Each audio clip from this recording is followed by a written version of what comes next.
Why did you want to be an astronaut?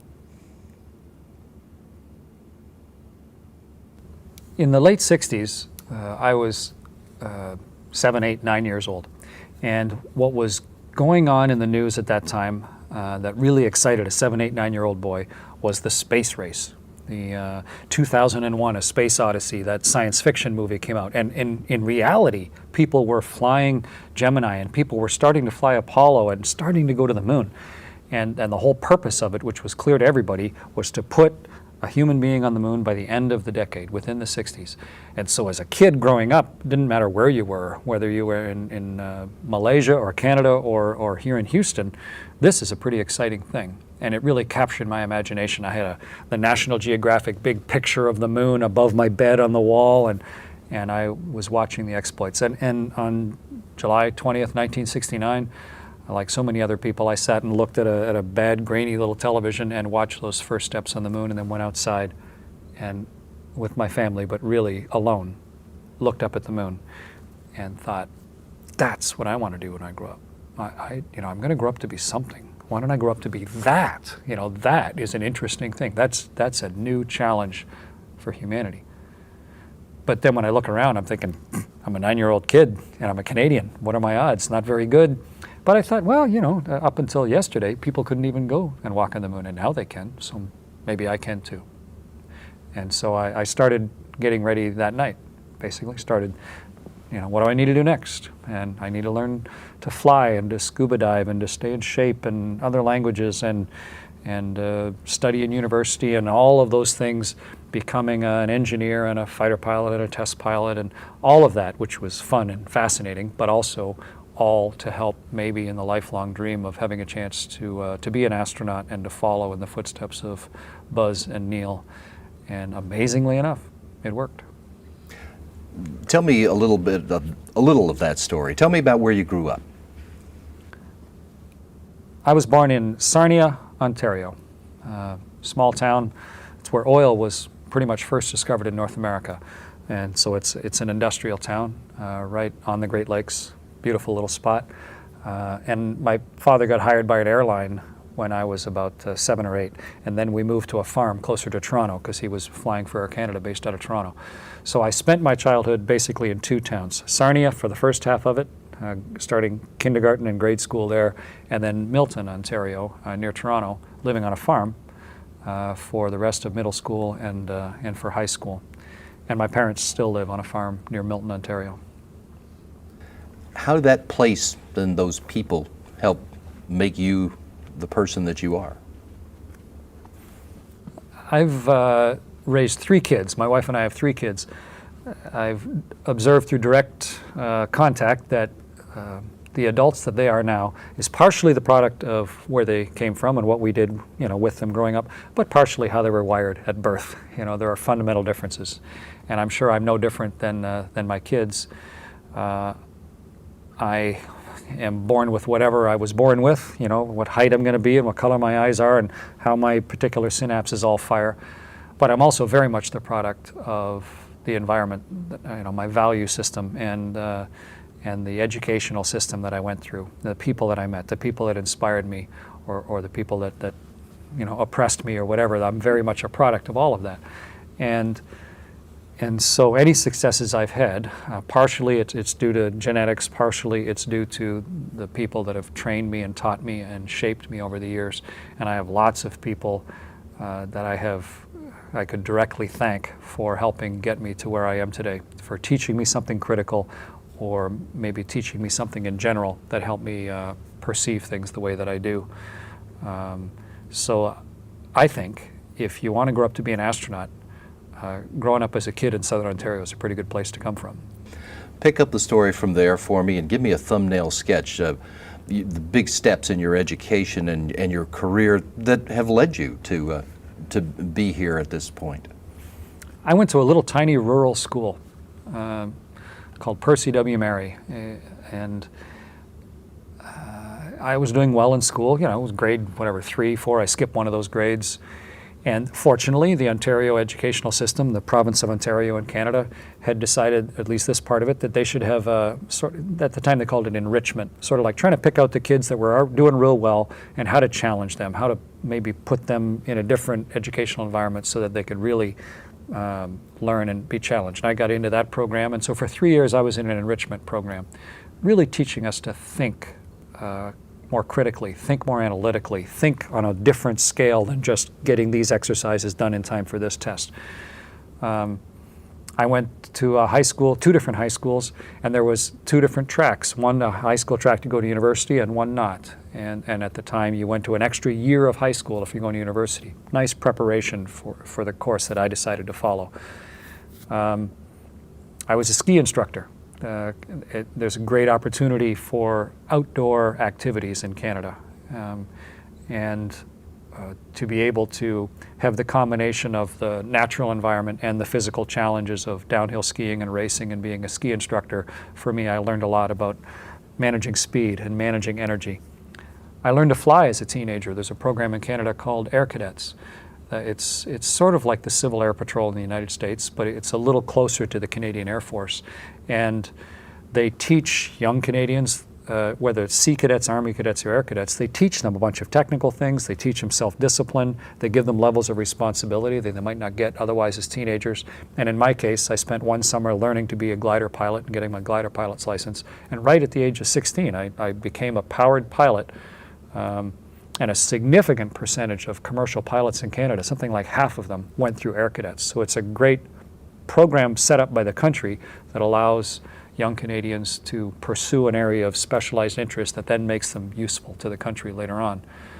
And then I went to our military academies, which in our case was called Royal Roads Military College, and then the Royal Military College of Canada, RMC, studying engineering. And that's of course, if you're going to get into the Air Force or any phase of the military, you have 2 different ways. You can come in directly, or you can come through the military college system. And I chose, I figured, well, the odds of being an astronaut are pretty lousy, and I need something else as a real career. And so I decided I want to study engineering, and then maybe I'll be able to be a pilot, and then maybe I'll be able to be a pilot as my profession for my whole life, and maybe I'll get to be an astronaut. And fortunately, all of those things worked out. But I would have been happy at each one of those stages as I worked my way through. And when I came out of military college, I was lucky enough to be able to do a master's work, graduate level work, and then go on to fly and be able to fly Canada's new fighter at the time, which is our version of the F-18. We call it the CF-18. I flew those for NORAD. Then I did exchange to the U.S. Air Force Test Pilot School, and then flew as an exchange pilot, a Canadian flying F-18s with the U.S. Navy in Patuxent River. So that long, convoluted flow from an advanced education program as a 10-year-old kid or 11-year-old kid in the enrichment program in elementary middle school in Canada, all the way through to getting selected as an astronaut. I see myself very much a product of all of those structures and capabilities that Canada provided me. To fly as an astronaut is to assume some risks that most people don't have in their lives. The question is why? What is it that you feel that we get or that we learn as a result of flying people in space that makes it worth taking the risk? Almost everything worthwhile carries with it some sort of risk, whether it's starting a new business, whether it's leaving home, whether it's getting married, or whether it's flying in space. You are taking a risk. You are going from one known set of circumstances into a new set of circumstances. And everybody takes some of those risks during their life. It's a natural progression of maturity, of the desire to do something with yourself, the desire to have a measure of success and increased capability and increased comfort in your life. But also maybe the desire to be able to look back at your life and say, hey, I did something worthwhile in the time that I was alive. And that manifests itself all different ways in human behavior. People try and answer those questions to themselves, doing all different sort of things. I made the choice early on that what I thought was important was technical. I think it's important to push back the level of what we can do technically, and I chose aerospace. And so as a fighter pilot, I helped defend North America using the latest of aerospace technology. But that wasn't where I wanted to end up. I wanted to then get into aircraft design and testing and try and make airplanes safer, make airplanes more capable.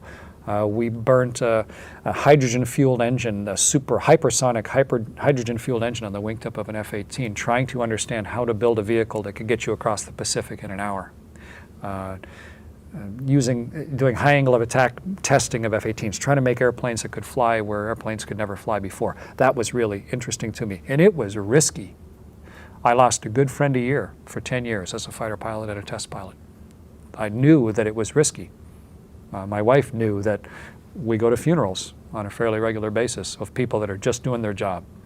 But you can't make that omelet without breaking some eggs. You cannot do it. You have to be able to take some risks. Some things are worth taking a risk for. Even if you decide, okay, I'm going to spend my whole life sitting at my kitchen table and going in between there and my bed and hiding from risks, you know, your house, eventually the ceiling falls down. There's an earthquake, or there's a hurricane, or there's a lightning storm, or a tornado, or whatever.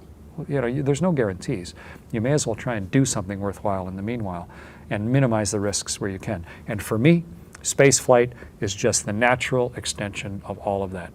We, for the first time in history, if we muster all of our best of capabilities, we could just now safely start to leave the Earth, to go away from our planet. And to be part of that, to be able to be one of the early explorers that is opening the capability of leaving Earth is fundamentally interesting to me, but I also judge it as a very worthwhile thing. It's an important thing in this stage of human development, like the first sailboats that left land, or the first vehicles that could drive safely and conveniently on the surface, or the first airplanes. We're at that level, and I've wanted to be a part of it my whole life. I've devoted 20 years as an astronaut, and now there's risk involved, but I'm going to fly a Russian spaceship as the left seater, sort of like the co-pilot or whatever, up, and then live on a space station for 6 months. And yeah, we might die in the effort, but I might die driving home from work tonight. And I'm going to manage things as best I can so that I live a long and healthy life, but a long and healthy and worthwhile life. You're about to launch to the International Space Station for expeditions 34 and 35. Chris, tell me, what are the goals of this flight, and what are your jobs going to be on this mission? The space station is there for a purpose, and that is to do science that can't be done on the surface of the Earth. That is the core purpose of the space station. And so our job, as the people on board, is to make sure that that science gets done. Everything else is sort of downstream of that. Yes, we need to fix things as they break. Sometimes we have to go outside on spacewalks. Sometimes we have to use the robot arm and grab a new delivery truck that's full of equipment. But the core of it is to run those 100, 110 experiments that are running on board. And that's our main job, to be the lab technicians, as well as the plumbers and the delivery men and all the rest of it. But really, the lab technicians that keep the International Space Station as the big international laboratory that it is.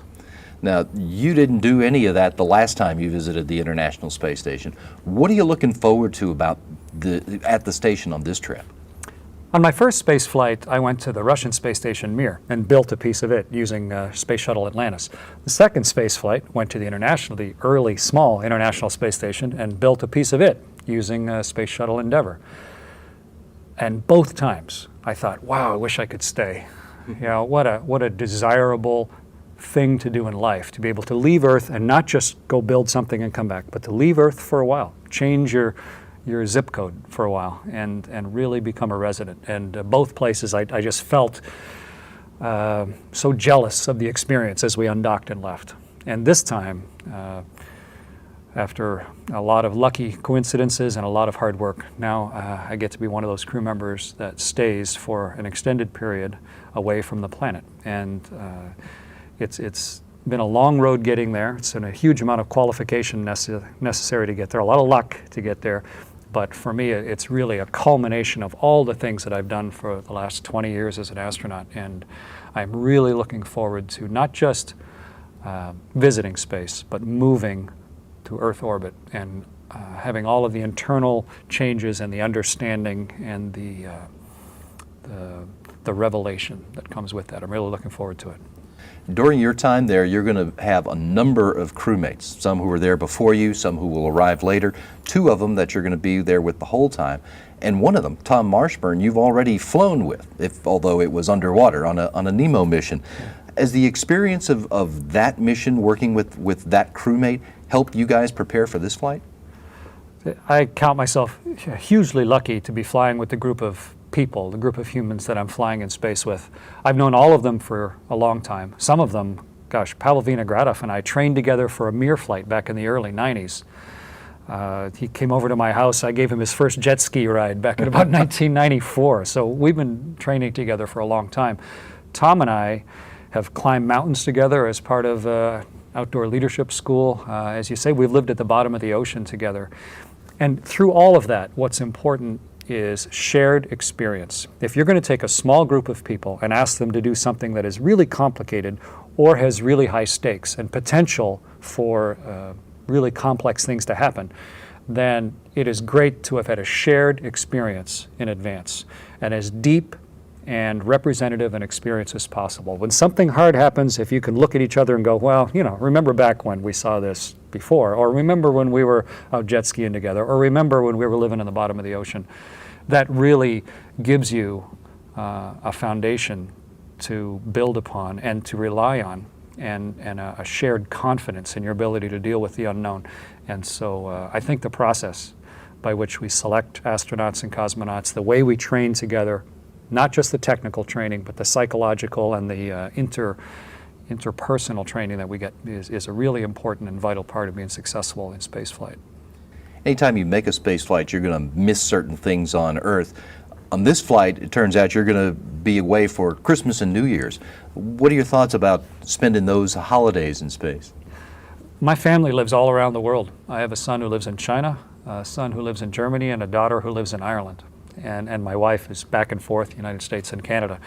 So really, we get together once a year for a big holiday. The Christmas holiday is when we get together.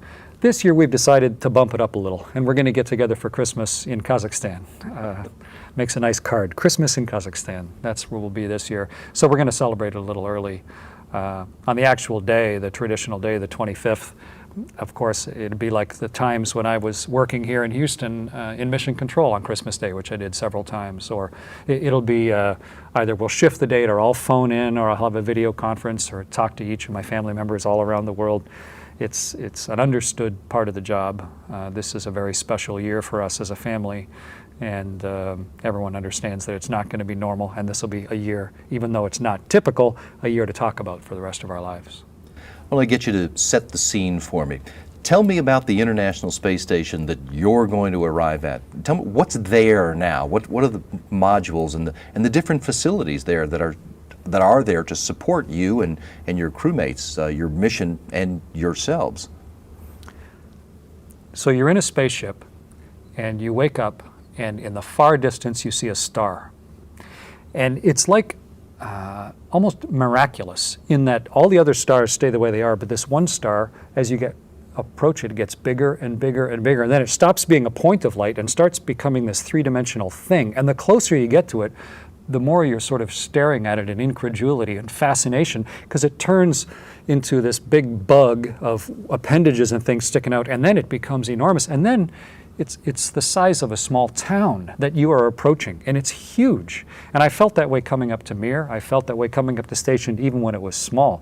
And now, from our little Soyuz looking out the window to come to station as big as it is now, with as we'll see it, of course, the Japanese module and the European module and all the American segments up the middle, and then all of the Russian segments in the back, and the huge truss and the huge solar arrays. It's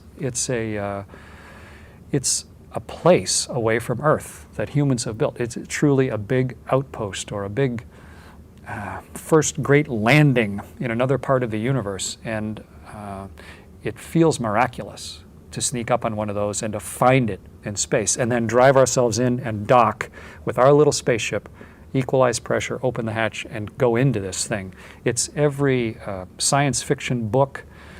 It's every Arthur C. Clarke's imagination of what the orbital module might look like as you come up.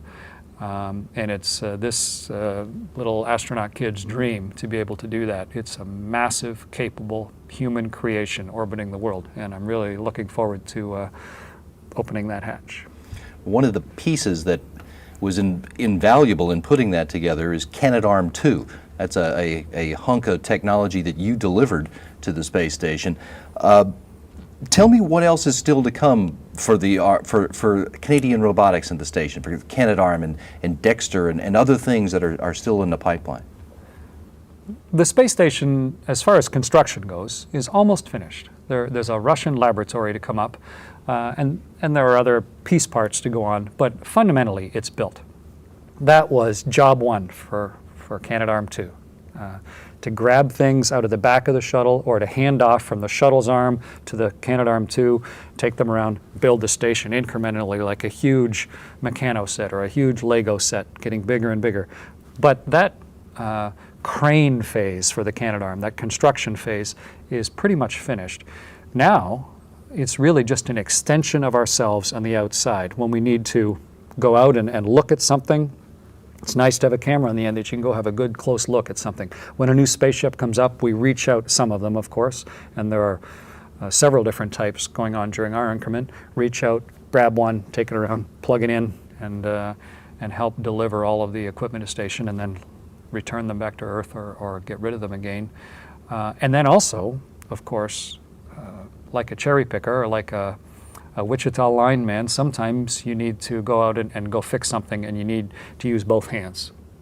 And so with the Canadarm2, as a spacewalker, you can click your feet into the foot restraint, and the arm can drive you around as if you were a tool on the end of a surgeon's probe, and then it'll get you exactly where you need to do, as Sonny and Aki did recently in fixing the big electrical box on the outside of Space Station.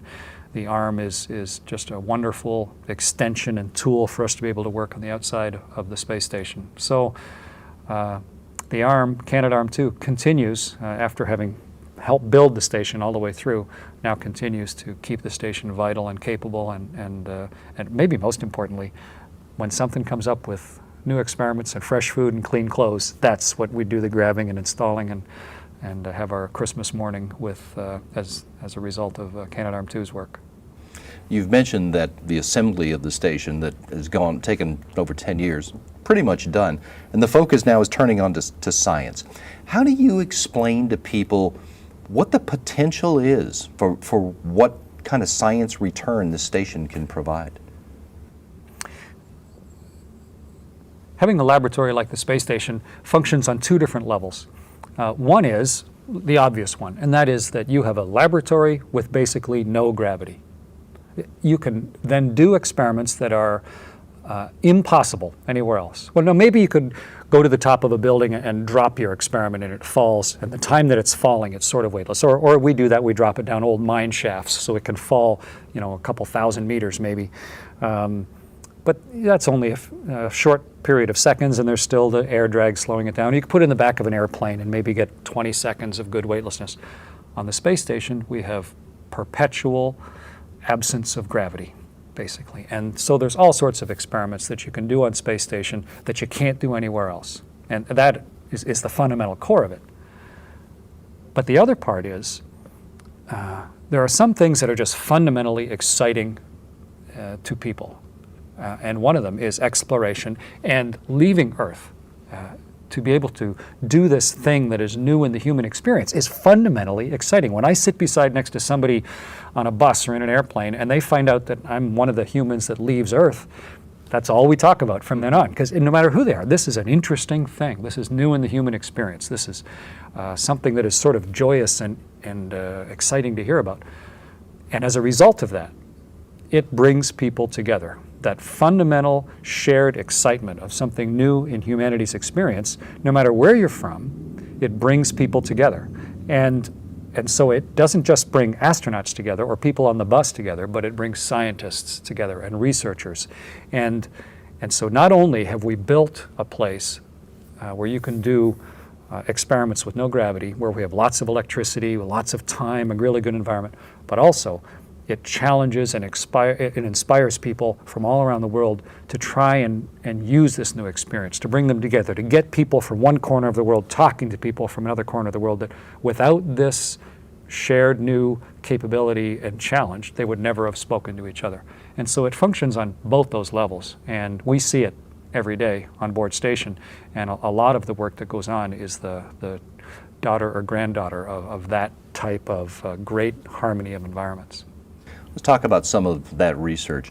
One of the areas that station research focuses on is finding out how being in that environment affects the human body and what we can do to counteract the bad effects. Tell me about 2 or 3 of the human life sciences investigations that you're going to be involved with.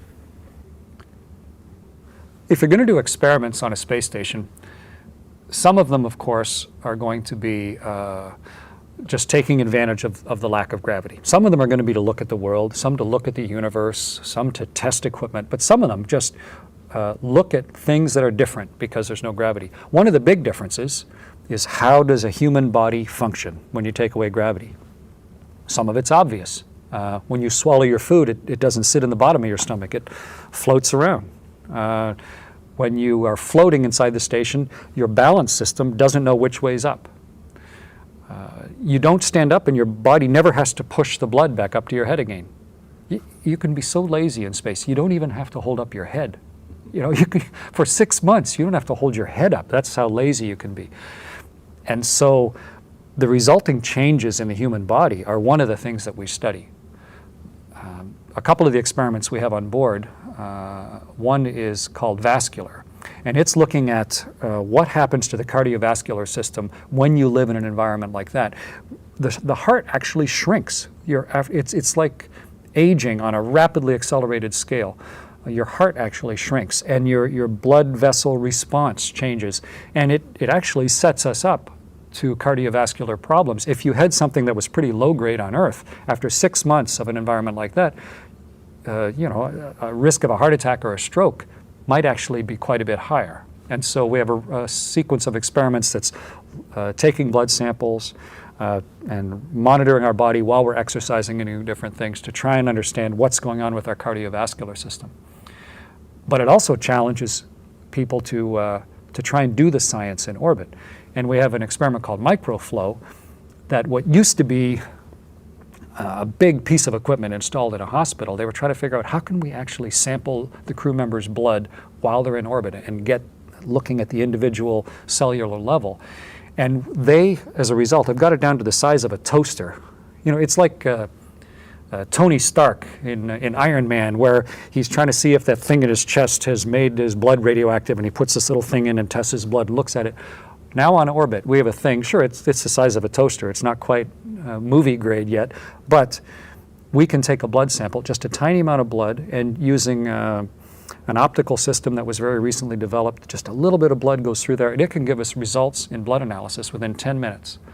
And there's a capability driven by an opportunity, driven by a set of circumstances that then, of course, has great opportunity on Earth. If you can now do blood work with a very small machine, then remote communities can do it, and food processing factories can do it, and so it's taking this challenge and some of the limitations of what we're doing, coming up with a new product, and then realizing that, hey, this is going to be good all over the place. And that's a piece of hardware we'll be testing on our crew. There's a lot of orthostatic stuff as well. The final piece I want to talk to you about is the aging process is so rapid, or at least it resembles the aging process so rapidly for astronauts in space. The loss of loss of bone and the loss of muscle strength. It's as if you spent months or years, even decades on Earth, happening in just a few months in orbit. And using changes in exercise and changes in diet, we have basically found a way to beat that type of aging, beat that type of osteoporosis. And so that we can have crews that used to come back with significant bone loss and now come back basically with no bone loss at all. This is, of course, really important if we're going to leave Earth and go to an asteroid or go to Mars. We don't want the person to show up on Mars as a jellyfish. Basically, they have to show up and be able to put on their spacesuit and go out and explore the surface. Or if after 6 months on station you have an emergency spacewalk, you need to be strong and fit with a good skeleton to go fight the suit and work outside. And also, of course, on Earth, for the people that are naturally aging and that are getting osteoporosis and muscle wasting, for certain types of that at least, here is a combination using specific resistive exercise, a regimen of exercise, and a specific type of diet that we have proven in this environment that will allow an astronaut to stay healthy for the full 6 months, and therefore improving health of people on Earth, but allowing us to go further out into the solar system. The station is also packed with a lot of specialized gear for science research and other scientific disciplines too. Give me a couple of examples of the different kinds of other science you're going to be working on. You know, we don't know what the universe is made of. Strangely enough, we've been looking at it, looking up at the sky, you can see things, but we really fundamentally are just discovering that we don't even really know what the universe is made of. If you measure how fast stars and galaxies are moving away from each other, the gravitational pull numbers, it all doesn't make sense unless you say there must be something out there causing these other effects, and we call it dark matter and dark energy. And also, by all of our theories, there should have been the same amount of matter and antimatter created at the beginning of the universe. And so, how are you going to figure that out? It's hard down here on the surface. The atmosphere filters most of that information. So we decided a little over a year ago to mount on top of the space station a huge magnet, a 7-ton magnet up on the top of the space station that collects the matter, the tiny little particles of the universe. And it's already processed 32 billion different particles from the universe. And with all of the sensors that are, it's called the alpha magnetic spectrometer. And all of the different sensors that are in it are now trying to understand what is the stuff of the universe. You know, what are the origins of it, and therefore what's the future of it, and what is our place in it. And that's a really hard thing to do on the surface of the Earth. It's even hard to do on a satellite. But the station is a huge, powerful, stable platform above the atmosphere for decades. And so it's a great place to mount a long-term sensing experiment like that. We have also a sensor on the outside looking at X-rays, looking at all of the X-ray sources in the universe, trying to understand black holes and some of the less visible stars out in the universe. On the inside, without gravity, heat doesn't rise. Seems simple, but it's hard to get your mind around what that means. If you put a pot of water on a hot plate, it doesn't boil right because you don't get cold water at the top and hot water at the bottom, that then the heat rises and causes nice convection patterns. So what happens if you take a tube of water on the space station and you heat one end? You know, does the water just get warm at this end and stay cold down here? Well, there was an Italian physicist, Marangoni, who realized that surface tension, you know, if you take a glass of wine and you swirl your glass of wine around and you see how it sort of sticks, the legs of the wine, how it sticks to the wine glass, that's the surface tension, the viscosity of the wine. Well, that viscosity changes with temperature.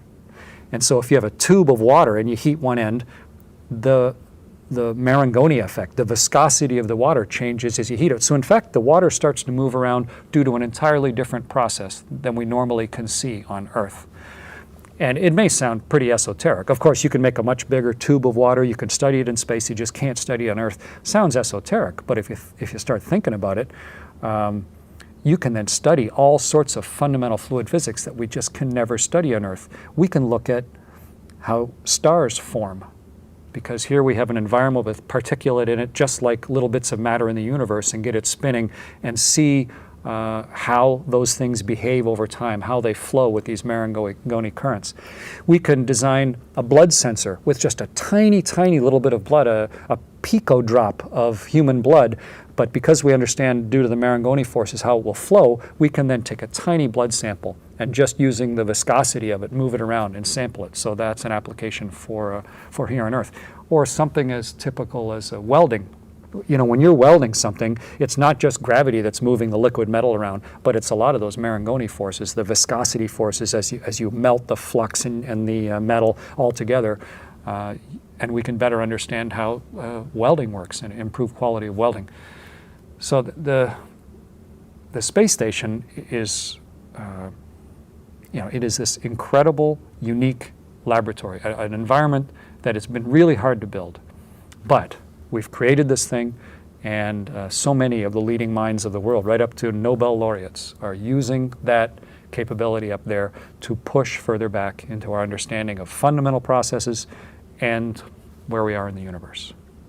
And for the crew, you're not only there to help run those experiments, you're there to make sure that the station continues to operate so that those experiments can run. What do you do during a day? What's a crew member's day like on board the station? For the people that have been out on a sailboat or on a ship for a long time, where you get out of sight of land, you're there for some purpose. Maybe you're transporting equipment somewhere. Maybe you're going to do research. You're going to go look at coral reef life. Or maybe you're just out for a day's sailing and you want to get a tan or go visit or just have a nice time. Well, part of your day is to do what you went for. Part of the day is to look at the coral reef or to lay back and look at your tan. But part of the day is getting the sailboat ready when you're about to take it out of harbor. Part of the day is operating the sailboat. You got to steer it. You got to get the sail trimmed right. You have to pay attention. Things break. Your compass starts sticking, or your radio doesn't work, or the toilet in the sailboat isn't working properly. Part of your day is going to be that. And then part of your day is just taking care of yourself as a human being. You need to sleep, you need to eat, you need to wash, all those things. Space station's exactly the same. You spend part of your day just being a person. You wake up in the morning, take care of all of your typical morning activity, have breakfast, try and read the news, use the toilet, get yourself cleaned up, maybe exercise. And we don't get exercise for free on the space station just by walking around or raising our arm or picking up water. You don't fight gravity ever, so therefore you can be so lazy, and you have to deliberately exercise. Sort of like if you were living on a boat, you got to deliberately exercise. And then part of your day is fixing things. It's a big, complicated structure, and things break. And so part of the life of an astronaut is fixing everything from a cord in the back of a laptop that has stopped working, through to the air purification system, or maybe something as huge as going outside to replace or repair a big piece of the station that is broken. And then part of the day is running the experiments on board, which is the real core purpose of being there. And your days are divvied up just like that. Every day you're a human being staying alive, you're a technician keeping the space station alive, and you're a scientist doing research. When you arrive on the Soyuz spacecraft, you're going to join the International Space Station crew as a flight engineer. But in the midst of your mission, when Expedition 35 begins, you're going to become the commander of the International Space Station. How's that change life for you? I'm lucky enough to be able to spend 6 months, just a little under 6 months on the space station.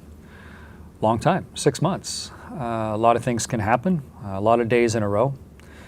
And for the first half, which I count myself really lucky, is that I don't have to show up there and be in charge. I show up and the commander will be Kevin Ford.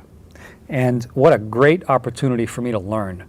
Because eventually I'm going to be asked to command the space station, but I don't have to jump in and be full speed and running and take over right away. I can do a bunch of on-the-job training. I can fleet up, as they say in the Navy. And so I can do my job, be a flight engineer, answerable to the commander, listen to all the ways that Kevin has decided. And of course, Kevin is learning them from Sonny Williams, who learned them from Gennady Padalka. So there's this long pedigree of refined and proven ways to do things that are never going to be seen properly here in our simulators. There's always subtle differences. So I will have on the order of 3 months to really learn how Kevin's running things and look at it. Okay, if I were the commander, I would do that, I would do that, I would do that differently, I wouldn't do that.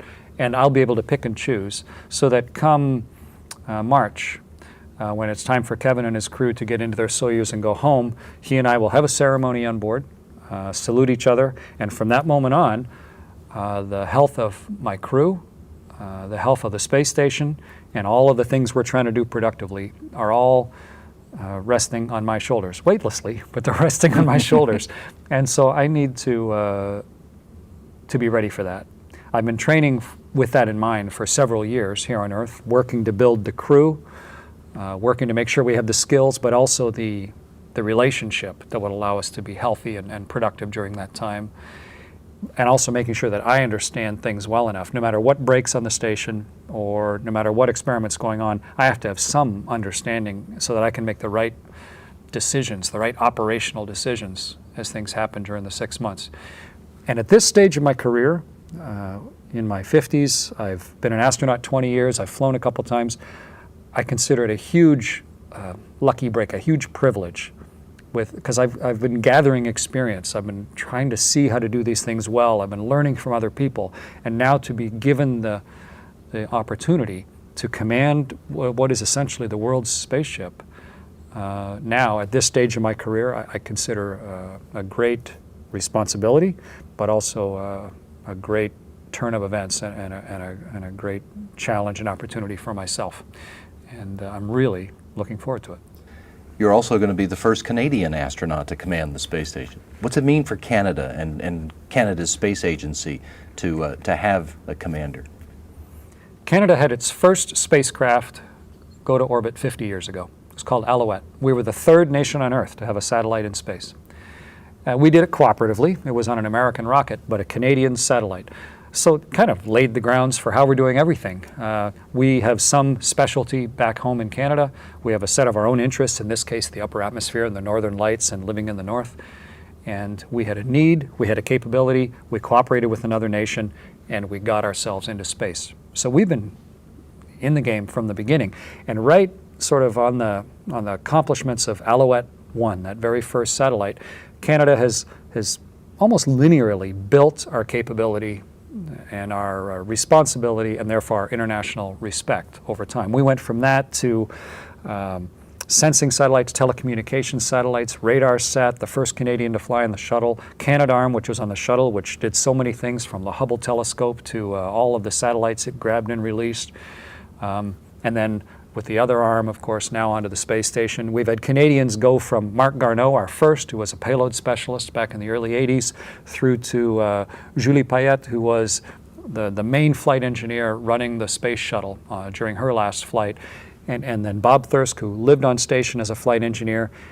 And even though it's, no one could map it out on purpose that way, it has appeared fairly linearly and progressive to now where Canada is in a position to have a Canadian command the International Space Station. And each has been a door opening of possibilities for young Canadian kids. This is something you can do. This isn't just a dream, but this is an actual career choice. This is a thing that can happen in your life. And as a result, this is a big deal in Canada. This is a brand new capability. It's something to be proud of. It's something to look at in perspective of time. Look backwards and see how we got here. Look forwards and see, hey, look where this is going. We're going to other planets eventually, and Canada is part of this. And so I feel the responsibility of that as the first Canadian to do it. Fundamentally for me, it's the first time for me regardless. So it's a big deal for me, but also it's a big deal for my country, for my space agency, and for where I'm from. And so I'm happy that people are interested in it, but I'm fundamentally happy that this is a continuation of all of those capabilities, and it continues to open opportunities for the Canadians that follow after me. What will it mean to you to have been that Canadian who was first? I hate to jinx something by talking about things in advance because I would like things to go well. That's been my goal for a decade, really, of preparing for this flight, of getting myself in a position to try and do this job well. And I want to come back, since the outset I've said, I want to come back with a healthy crew, with a crew that sort of my measure is, would they want to go do this again right away? And if they want to go do this again, then it was a good human experience. I want to come back with a healthy space station, and I want to come back having done as much of the science as we possibly could in our 6 months on the station. Those are my objectives: health of the crew, health of the station, and as much of the objectives as we could get done. And if through luck and the work of the crew we get all those things done, then of course this is one of the pinnacles of what I was asked to do during my life. This is a big event for me personally, and it takes a lot of work, takes a lot of focus, but it deserves it. and I'm really working hard and hoping that when we land at the end of May, that I'll be able to look back and say I did what I set out to do, and I handed the station off to Pavel Vinogradov in as good a state as I possibly could, and it's something that I can look back on as an accomplishment and a threshold of my life that was really important for me. Anyone who has taken a look at your biography sees that among many interests that you have, music is one of them, and you've got some special music plans for this mission. Tell me about your plans for recording music and a sing-along with students all across Canada. On board the space station, there's a Canadian guitar. It's a Larrivée made in Vancouver. That's just luck. I didn't get the guitar up there, but it turns out when they bought one in a local guitar shop here in Houston, they ended up buying a Larrivée, which is great. It's a nice guitar. I play guitar in a couple bands and sing. I've fronted bands here in Houston for 20 years, and it's just a natural extension for me to play music no matter where I am, whether it's in Star City or Scuba Japan or on board the space station. I played guitar on board Mir when I was there back in 1995. And I thought, since I'm there long enough, why not write music about the experience of traveling in space? The early sailors, the early miners, the early cowboys, the pioneers that moved into a new human environment, all of them have recorded the experience not just in journals, but also in song and in music. And to be able to use that new environment to help inspire art in the form of music is a way that I thrive on Earth. I'm not by any means the world's best musician, but I love it. And I had lots of people to play music with. And to be able to do that on space station is fairly new in the human experience, and I want to make the most of it. You can record it lots of different ways. You can write a journal, a blog every day. You can take 1 million photographs out the window. You can, try and capture this new human experience different ways. For me, music is a great way to do that recording. I've half written a bunch of songs. I've completed some songs. I've made sure that we have the equipment on board, not just the guitar, but the right combinations of pickups and microphones and recording equipment and files and how to get it down to the ground and all that, so that we have a reasonable recording studio on the International Space Station. I'm going to have the chance to float weightless inside the cupola with the world rolling by underneath, playing a guitar, inside probably the most scenic recording studio that's ever existed, and a chance to record the songs that I have written and to work and write new songs or expand the songs while I'm up there. And then afterwards, for the rest of my life, to have those as my souvenirs, my memories of living away from the Earth. And my brother, who I write songs with, said, imagine if the first people going to Mars, when they sit around their mess table on the 6 months on the way to Mars and they sing old space songs, and one of the songs they sing is something that you wrote on board the space station, a space shanty or whatever, what a interesting idea, and it's not inconceivable. So I'm really looking forward to that. Playing music in space also attracts a lot of interest from other musicians. Lots of musicians of all different levels, right up to some pretty famous bands, have said, "Hey, we would love to play with you while you're up there, or record something, and we'll incorporate you into our concert," or something like that. And so I've been looking at what's the best way to do that. One of them is with schools across Canada. How do you get involved with all the grade school and high school bands across the country? And there are a couple good programs that exist. One is called Music Counts. And they try and have one Canadian celebrity song a year that is then learned by the school choirs and played during the year, and it's themed for the year or some sort of particular theme. This year they decided to make a space theme.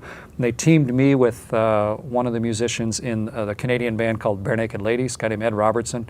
Ed's a great songwriter. He's from the part of the world that I'm from. And so we've been working together for about a year now on a song. And actually this week we just recorded sort of the final version of the song.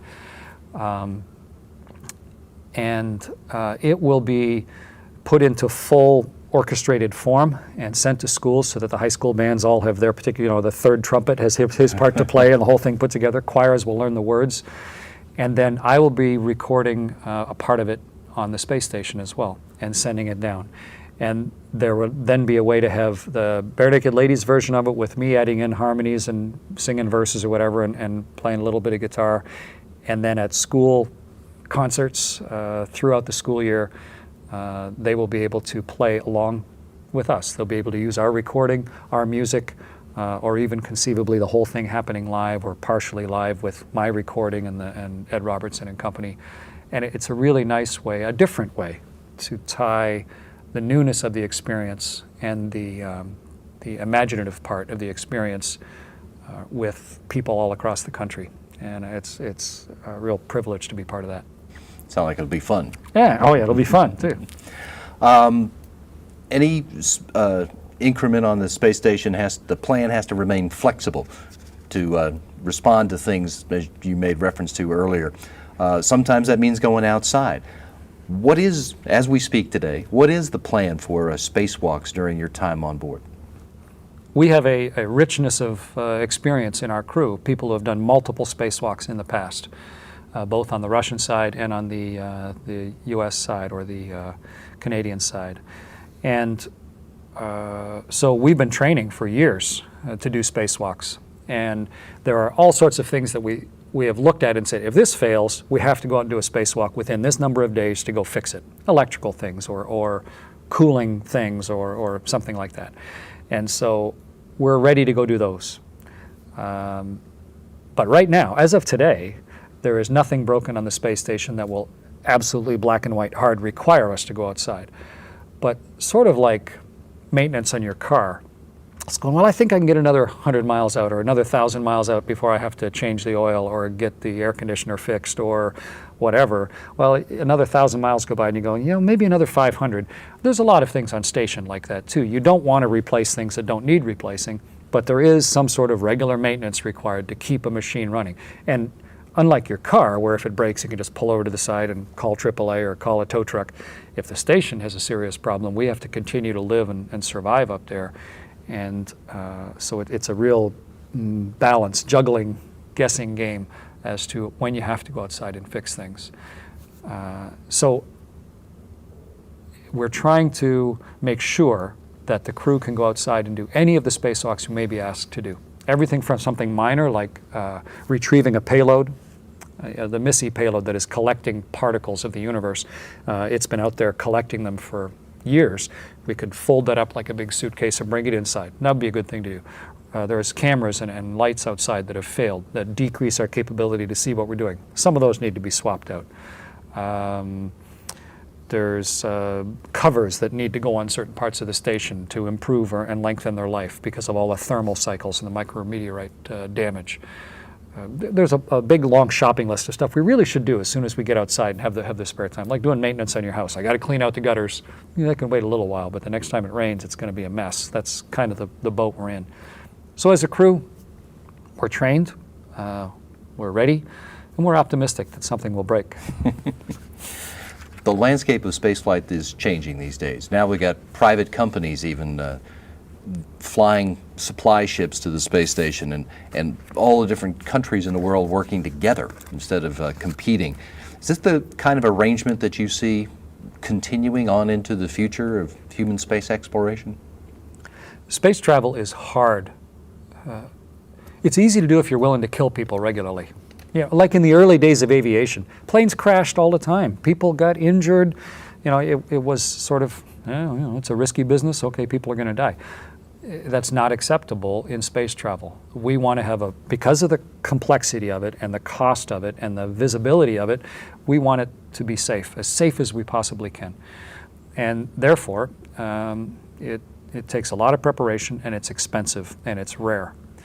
And when something takes a lot of preparation and is expensive and rare, it's hard to do as one person, it's hard to do as a small group or even as an individual company, sometimes even as a nation.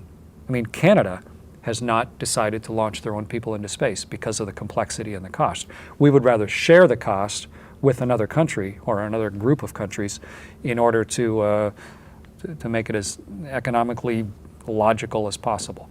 And the whole world is doing that for the International Space Station, or at least 15 of the leading nations of the world. That makes sense. If we had some huge breakthrough in engines so that suddenly getting to space was just as easy as driving to the corner store, if you could just have your Back to the Future little thing on top of your car where you throw in a banana peel and you're off to space, the whole game would be different, and people would be going all the time. But it is still complex and hard and dangerous and expensive. And so for the foreseeable future, it is going to be an international, both at the business level and at the governmental level, an international venture to build and live on the space station, to go to the moon, to go to asteroids, to go to Mars. And I think it's the right thing to do. I think as a species, as a shared group of people living on the surface of this planet, it makes sense, if we're going to leave it and go somewhere else in the solar system, that we should try and do it as collectively as possible, both to share the cost of it, but also to share the benefits of it. And so it's kind of driven by the physics and the complexity, but there's a certain purity and a beauty to that. And the result that we're doing it internationally and collectively, I think, is a really good one. And I hope that we can prolong that as long as possible and not turn it into just a purely competitive or a one-shot deal or a kind of a thoughtless, selfish way of exploring the universe. I really like the way we're doing it as a species right now, and I want to help prolong that. What is it that we are learning now on this space station that is preparing us for future exploration further beyond Earth orbit? On the space station, let's look at something really simple, a pump, little pump that has to move water around, like the pump in your radiator or in your car. Well, pumps have liquid in there, and the pump spins and it moves the liquid through. Well, without gravity, the liquid doesn't stay in the bottom part of the pipe. It will stick to the walls of the pipe, and the pump will just be kind of spinning and moving air through the middle. So a pump doesn't work in space. You need to redesign it. And then once you've redesigned it, it doesn't cool itself normally because heat doesn't rise. So how do you keep your pump from overheating? Seems trivial and simple, but you have to solve that problem. How do you build a space pump? How do you build a space fan? How do you build a space computer, a space toilet, a space everything? And how do you make sure that it's going to work? Because if you say, let's go to the asteroid belt, whatever. Let's go to the biggest rock in the asteroid belt. Okay, and now our spaceship needs pumps. Well, if you launch from Earth and you start leaving Earth and you find out that you had a bad idea how to build pumps, then you can't just turn around and come home, and you're fundamentally flawed. You need to test those somewhere. And you can't test things perfectly here on the surface of the Earth because you can't escape gravity and the effects of gravity. So the space station is the test bed for the spaceships of the future. And just by its very nature, we're learning what works and what doesn't work. How to collect solar energy from the sun and make it power and cool a spaceship. How to, what thrusters, what fuel should you use? How do you have your thrusters work? What material do you build your spaceship from? If you know you're going to get peppered by micrometeorites and ultraviolet energy from the sun and radiation from the universe, what do you build it out of? And we are experimenting deliberately and just by de facto, just by being there with all of those things on the space station. And it is our big proving ground. It's our test track for building spaceships in the future. And it is therefore the diving board, the launching board, that's going to allow us to confidently go further away from Earth.